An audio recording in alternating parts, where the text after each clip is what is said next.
Good afternoon. I'm George Latimer, Westchester County Executive. We're here today to discuss Westchester County's preparedness and response in the aftermath of the events of the last couple of days, where there were bombs that were found at two locations in Westchester County, one in Bedford, one in Newcastle. I'm joined here by professionals from our Westchester County Department of Public Safety, Commissioner Tom Gleason, and he will introduce Chief Calabrese and Captain Luciano. Also with us, our Deputy County Executive Ken Jenkins and our Director of Operations Joan McDonald is with us. The incidents of the last 2 days are not limited to Westchester County, but we have an obligation as Westchester County's law enforcement professionals to make sure that everybody in Westchester County understands that we're responding to this and has a sense of confidence that protection will be available for all individuals, wherever they may be in terms of their relative importance and notoriety. A few things that are important to note: we're continuing to assist the FBI and the U.S. Secret Service in its ongoing investigations of both of these incidents. The county has a multi-agency coordinated system. The acronym is MACS, M-A-C-S, to gather and share information relative to these incidents with our local law enforcement agencies throughout the counties, all of the different city, town, and village, various police forces, and all of that coordination comes through the county. The MAC is open, and it's going to stay open over the next number of days. County police have a detective, county detective, who's assigned to the FBI Joint Terrorism Task Force, which enables us to receive information in real time on the status of the investigation that's ongoing. And of course, the investigation covers other places around the country where these bombs appeared. We have committed resources, and we are embedded in this system. This is not just goodwill or cooperation. This is an ongoing dialogue with a county police detective. The real-time intelligence information that we're receiving comes from all of these different entities: the FBI Joint Terrorist Task Force, as I mentioned, the New York State Police, and there's other joint federal local task forces. NYPD has a real-time crime center. All of these law enforcement entities are working in a cooperative fashion, and of course the county police working in a cooperative fashion with the local police. We're increasing the oversight of mail screening and mail handling at all county facilities, particularly the county office building, but the other locations that we have responsibility for. There's guidance being shared by the professionals that you see behind us with all of the elected officials and others on how to identify any potential suspicious packages that might be delivered to them.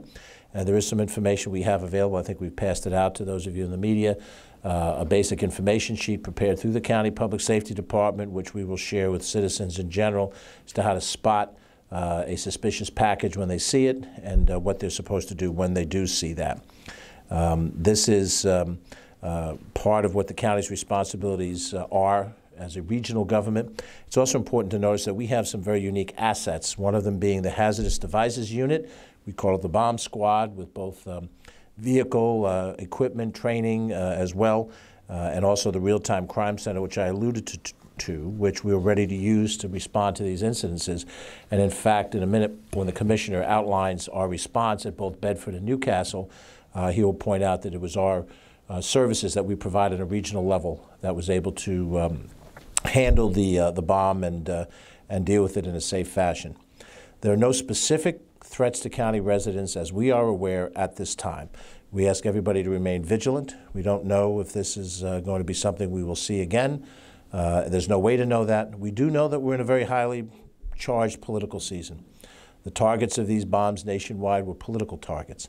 And we hope that in this climate that we're living in, that we can have the disagreements that we have in the society. It's a democratic, small d society where we have the right, almost the responsibility, to discuss and debate issues. We do it all the time here in county government.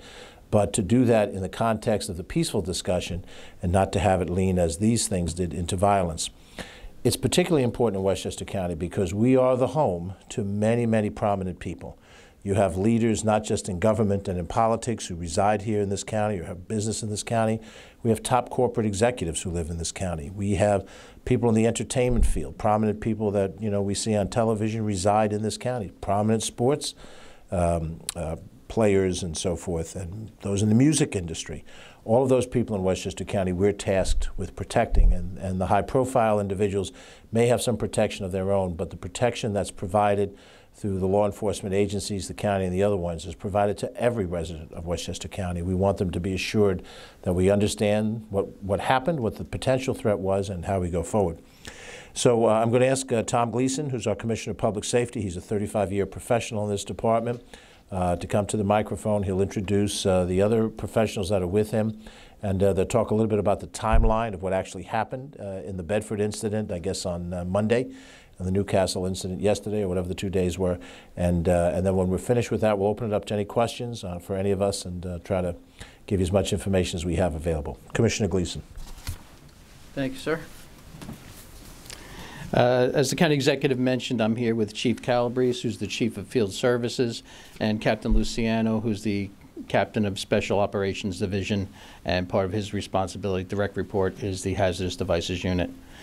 So just to spend a minute talking about the timeline, as you all know, on Monday, October 22nd, this started at approximately 4:30 p.m. when Bedford Police Department called and requested the assistance of the County Police Hazardous Devices Unit for the suspected pipe bomb at the Soros residence in their jurisdiction.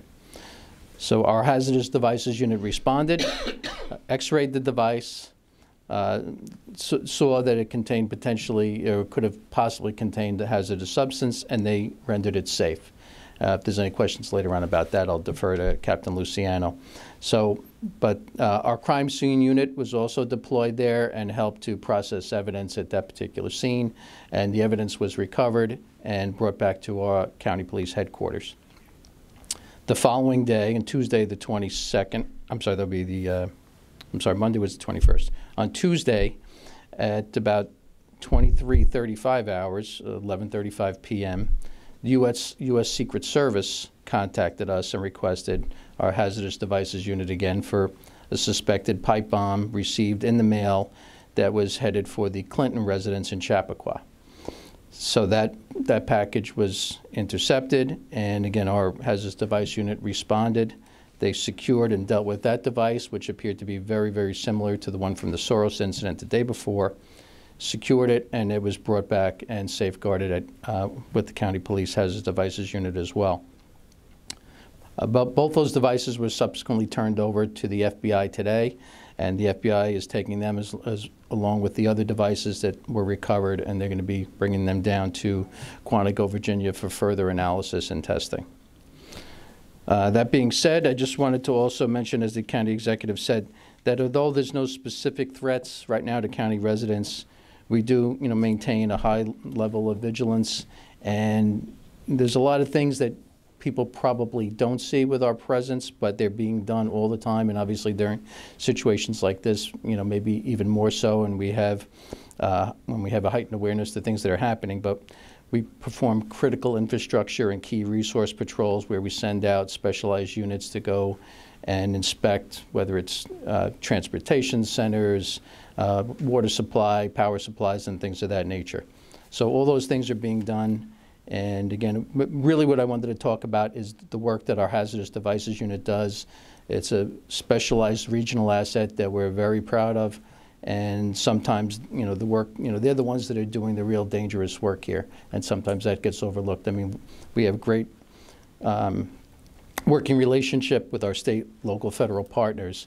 But when they find something, this is who they call. They call us, they call for the Hazardous Devices Unit here in Westchester, because they know they're going to get a prompt professional response. Tell them you stay there, and we'll go from there. Are there any questions, either for the Commissioner, myself, or any of our other guests here from our members of the press? Anything that would be helpful as part of a group question? Martin? Yeah, were the packages that went to Bedford and Chappaqua, were those similar, the same to what has been shown on, other television shows in the city and elsewhere in the country? So they all, at least the ones that I have seen, yes, the ones that we've seen up here and the pictures of the other ones that we've seen that have turned up since all appear to be very similar. Commissioner, are you able to reveal if those packages I wouldn't want to get too much into the weeds on the follow-up investigation because, as you know, it's a Joint Terrorism Task Force investigation and it's still ongoing. The good thing is that we have a detective assigned there, so we're getting real-time information on the progress, but I really can't comment on the details of that investigation right now. What kind of evidence are you looking for when you have the actual pipe bomb? What kind of evidence can you actually recover from that? Well, from the devices that we recovered unexploded, I mean, obviously it's the package and the wrappings and anything else that maybe we find in the area that we think could be important and possible clue to how it got there. So you said there's no specific threat that you know of at this time to Westchester, but you're asking people to remain vigilant? To remain vigilant, obviously, to watch the mail. We're looking for any, similar type packages that could be delivered anywhere, or maybe they get misdirected, and, so someone who is an employee somewhere may see something, package that, doesn't look right to them, and maybe, we're trying to increase awareness of looking at packages, looking at the labels, looking at the postage to see that somebody, is it loaded with extra stamps, just as something to catch people's attention maybe they weren't thinking about before, and just to remind them that if you see something like that, to report it.